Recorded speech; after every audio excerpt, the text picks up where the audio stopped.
আমি একটু মাননীয় সংসদ সদস্য সালাউদ্দিন আইয়ুবী একটা বিষয় একটু জানতে চাই আপনার কাছে।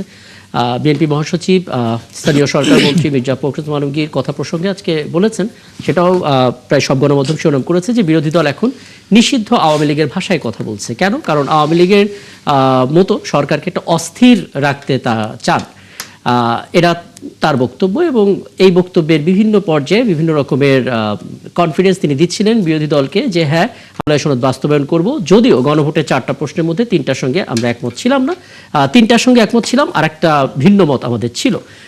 প্রশ্ন হচ্ছে, বিরোধী দলের ভূমিকা নিয়ে বরাবরই আসলে বিএনপি পক্ষ থেকে আওয়ামী লীগের টোন বলা হচ্ছে, আবার বিরোধী দল বারবার ফ্যাসিস্ট শব্দটা প্রয়োগ করছে সরকারের দিক থেকে, অর্থাৎ আওয়ামী লীগ বা ফ্যাসিস্ট একটা টার্ম হিসেবে বারবার ব্যবহার হচ্ছে।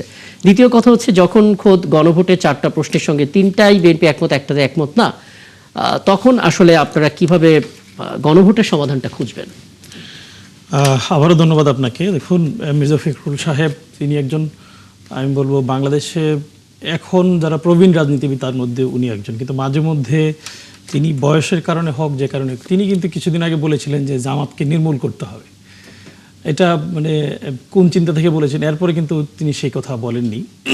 আর খুব স্বাভাবিকভাবেই বিরোধী দলের সব কথা ওনার পছন্দ হবে এটা মনে করাটা আমি যৌক্তিক মনে করি না, এই চিন্তা লালন করাটা। দেখুন, এখন বাংলাদেশে গ্যাস সংকট চলছে, বিদ্যুতের ভুতুরে বিল আসছে, এই কথাটা যখন আমি বলবো সরকার এটা কোনোভাবেই মেনে নিতে পারছে না। আমি মনে করি এই চিন্তাটা ছিল শেখ হাসিনার, যে কোনো কিছুই সে সমালোচনার দৃষ্টিকোণ থেকে তার সংশোধনের প্রয়োজন গ্রহণ করতে না পারার অবস্থা।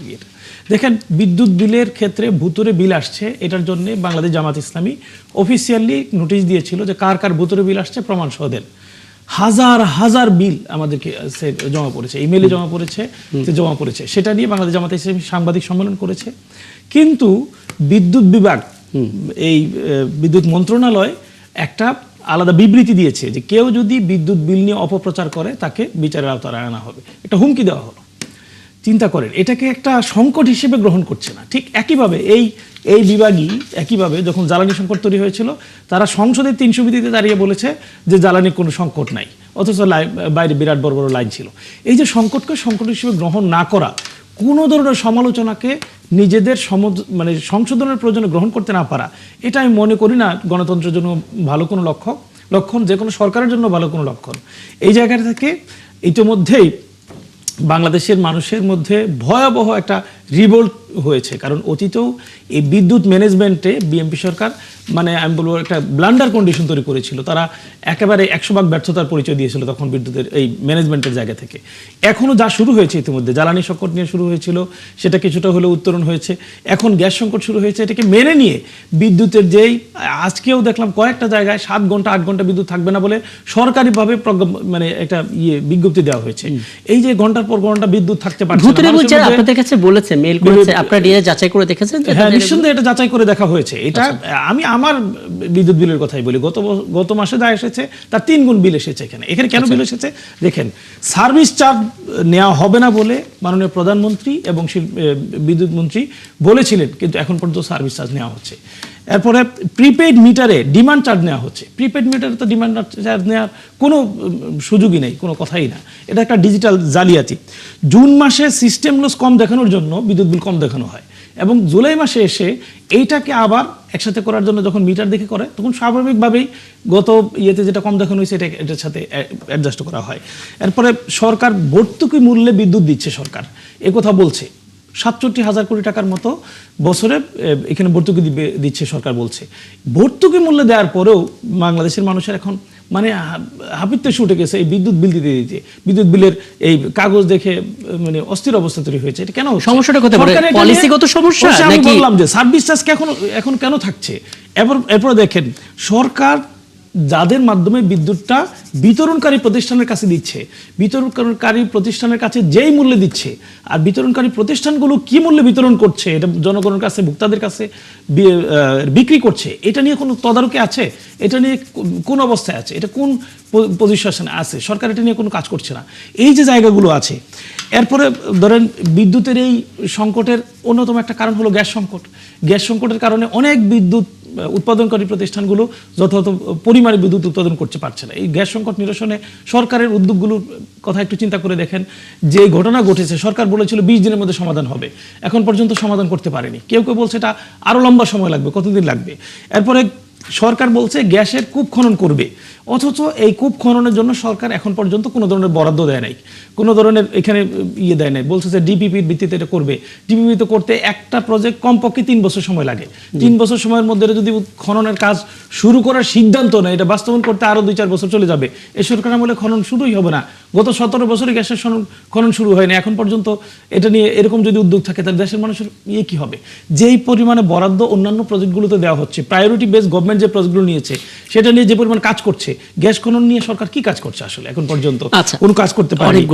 এই গ্যাসের কারণে ম্যাক্সিমাম শিল্প প্রতিষ্ঠান বন্ধ হয়ে যাচ্ছে, হাজার হাজার শ্রমিকরা চাকরি হারাচ্ছে এখন পর্যন্ত। আজকেও ডিবিএল একটা বড় কোম্পানি, আমার আর গাজীপুর, ডিবিএল এর মানে বেশ কয়েকটা প্রতিষ্ঠান আছে এখানে, বিশাল বিশাল কারখানা, এক একটাতে এক একটা কারখানা 10,000, 15,000, 12,000 পর্যন্ত শ্রমিক আছে। তাদেরকে আমি এই পয়েন্টগুলো নিয়ে, কারখানাগুলো বন্ধ হয়ে গেছে। শহীদ ইসলাম বাবুল, আপনার কাছে সরকারকে দেখছেন এগুলো নিয়ে কোনো পরিকল্পনা করতে? এগুলো নিয়ে শিল্পমন্ত্রী, এটা খুব ভালো লাগছে যে বিরোধী দলের পক্ষ থেকে আমরা বারবার আসলে যতবার শুনি জুলাই সনদের গণভোটের মধ্যেই থাকে, কিন্তু এখন নাগরিক করতে পারছেন না। হ্যাঁ, নাগরিক এই কথাগুলো যখন আমরা বলবো তখন খুব স্বাভাবিকভাবে মির্জা ফখরুল সাহেবের এটা ভালো লাগবে না, তার ভালো লাগার কথাও না। এটা যদি ভালো লাগে তাহলে তো খুব স্বাভাবিকভাবে যে উনি এটা মেনে নিতেন, মেনে নিয়ে এটাকে সমাধান করার আচ্ছা, আমি একটু শহীদ ইসলাম বাবুল, আপনি একটু বলবেন মানে থ্যাংক ইউ। এই ভালো আলোচনা হচ্ছে, আমি হ্যাপি, রিয়েলি হ্যাপি যে গণমানুষের অধিকার নিয়ে তারা কথা বলছে। মির্জা ফখরুলের বাপের নামে মায়ের নামে গালি দেয় নাই, এটা অবশ্যই তাদের রাইট আছে বলার। আর সাথে সাথে আমি এটা বলবো যে ওনারা যে এই যে ধরেন বিদ্যুতের, অবশ্যই এটা বিদ্যুতের নিয়ে সমস্যা হচ্ছে, জ্বালানি নিয়ে সমস্যা হচ্ছে, এটা তো সত্য। কিন্তু বিষয়টা কি এরকম যে গ্যাস কূপ 5 মাসে এটা সরকার গ্যাস কূপ কি ছেলের হাতে মোয়া, আজকে ক্ষমতায় গেলাম আর 3 মাসের ভিতরে গ্যাস কূপ, কিন্তু সমাধানটা কি? না আমি বলছি উঠেই ফেললাম, বিষয়টা তো সেরকম না। বিএনপির দুর্ভাগ্য যে বিএনপি ক্ষমতায় আসবার পরে উপসাগরের একটা যুদ্ধ শুরু হয়ে গেল, আমাদের যে মেইন সোর্স গ্যাস এবং বিদ্যুতের, সেই জায়গায় একটা সমস্যা তৈরি হয়ে গেল। এই যুদ্ধটা বন্ধ হইলো, বন্ধ হওয়ার পরে আবার যুদ্ধ শুরু হয়ে গেল। তো আমাদের মেইন সোর্স এই যে সমস্যা গ্যাস, বিদ্যুৎ বা জ্বালানি, এটা একটা গ্লোবাল সমস্যা, শুধুমাত্র বাংলাদেশের একার সমস্যা না। এই জিনিসটা আপনাকে রিয়েলাইজ করতে হবে। আবার এটাও ঠিক, ওনারা যে এই যে কথা বলছে গ্যাস নাই, বিদ্যুৎ নাই, এর জন্য কি কোনো একটা লোককে ধরে জেলে ভরা হয়েছে? এটা বলতে পারেন যে গভর্নমেন্টের এটা ত্রুটি বিচ্যুতি থাকতে পারে, সীমাবদ্ধতা থাকতে পারে, গভর্নমেন্ট দুইটা ভালো করছে, একটা ভালো করতে পারে নাই, ব্যর্থতা থাকতে পারে। আমি তো বলি না যে আমার সরকার একেবারে 100% সফল সরকার, কিন্তু এর জন্য তো সরকার ফ্যাসিবাদ হয়ে যায় না। ফ্যাসিবাদ হয়, আপনি বলেন কথায় কথায় যে এই যে ওনারা বললো যে সরকার কি 4টা, মির্জা আলমগীর সাহেব বলছে যে 3টা, আমি বলি 3.5টা গণভোটের 3.5টা আমাদের সাথে মিলেছে। যেটা জুলাই সনদ যে আমরা করেছি সেটা আমরা পালন করব। আর একটা হলো কি, যেটা হলো রাজনৈতিক দলগুলো ভোটের অনুপাতে পেয়ার পদ্ধতি ছিল, আমরা পেয়ার পদ্ধতির কথা বলে নেই। এটা আমাদের উচ্চকক্ষের কথা আমরা মেনেছি, তার মানে এর অর্ধেক মেনেছি। এই কোশ্চেনটার উচ্চকক্ষ হবে, এই বিষয়ে আমরা একমত, 100 সদস্যের হবে সে বিষয়ে একমত। একটা কোশ্চেন 3 ভাগের 1 ভাগ যে পেয়ার পদ্ধতিতে হবে, দুঃখিত, নাকি পার্লামেন্টের মেম্বারদের অনুপাতে হবে, সেই জায়গাটা একটা গোল আছে বা একটা ব্যত্যয় আছে। এছাড়া তো কোথাও কোনো ব্যত্যয় নাই। যেমন আজকে গুম কমিশনের কথা বললেন, ওনারা তো একেবারে সংসদে মানে ওয়াক আউট করে গুম কমিশন হলো না, মানবাধিকার কমিশন হলো না, তার মানে এগুলো বিএনপি গিলে খাইয়ে ফেললো, এগুলো আর কোনোদিন হবে না।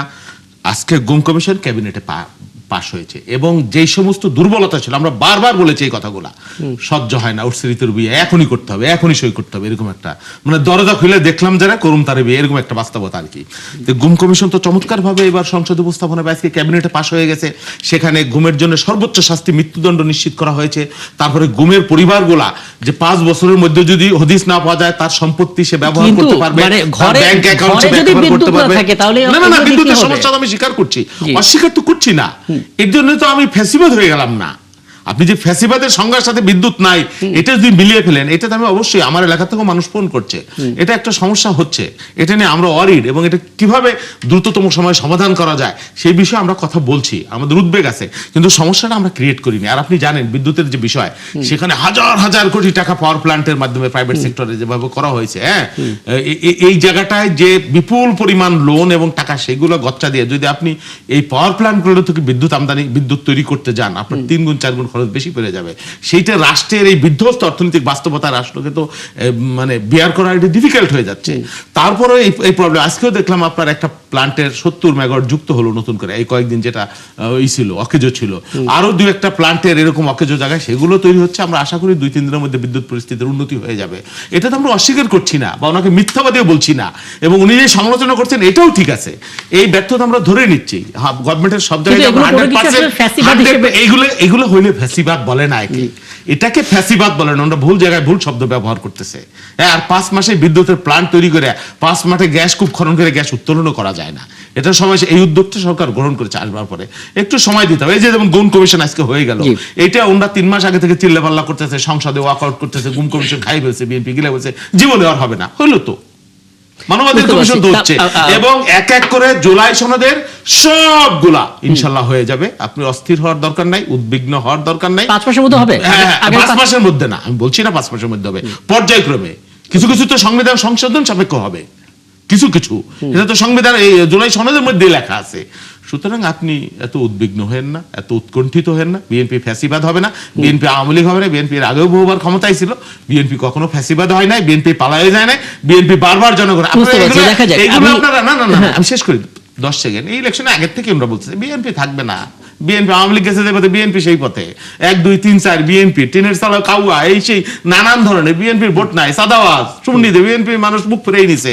আওয়ামী লীগ একটা দল ক্ষমতায় আসবার আগেই তাদের পতন হয়ে গেছে, এগুলো তো ওনাদের কমন কথা, এগুলো বলুক, আমাদের এগুলো নিয়ে কোনো সমস্যা নাই। গালি টালি বাপ মারে দিয়ে না দিলেই হয়েছে ভাই।